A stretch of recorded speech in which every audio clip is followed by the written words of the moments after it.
Pria itu sangat kesal karena melihat mantan istrinya berjualan buah di depan kantornya. Begitu juga istrinya. Dia sangat marah karena melihat mantan istri suaminya dengan seenaknya berjualan di situ. Dia terus membentaknya dan menyuruh gadis itu untuk pergi dan jangan kembali lagi. Dan ketika gadis ini akan menyampaikan sesuatu, pria itu pun tidak memperdulikannya dan segera pergi. Tapi gadis itu kembali memanggilnya.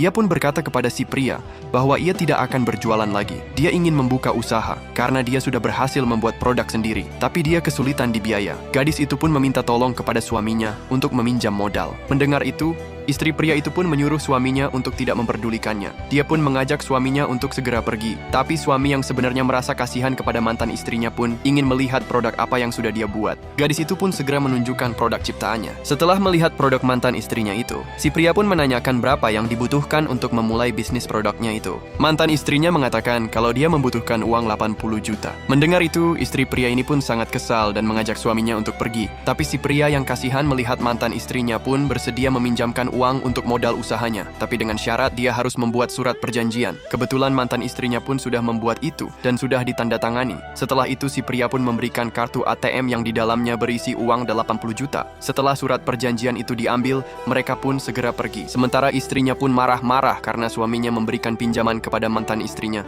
Agar istrinya tidak marah, pria ini pun harus merayunya dengan akan membelikan barang-barang mewah. Karena istrinya memang mata duitan, dia pun langsung ceria kembali ketika mendengar suaminya akan membelikan barang-barang mewah. Setelah beberapa tahun berlalu, mantan istrinya pun sudah menjadi orang sukses. Ia pun datang ke perusahaan suaminya untuk mengembalikan uang yang ia pinjam. Tapi sesampainya di sana, dia bertemu dengan istri suaminya.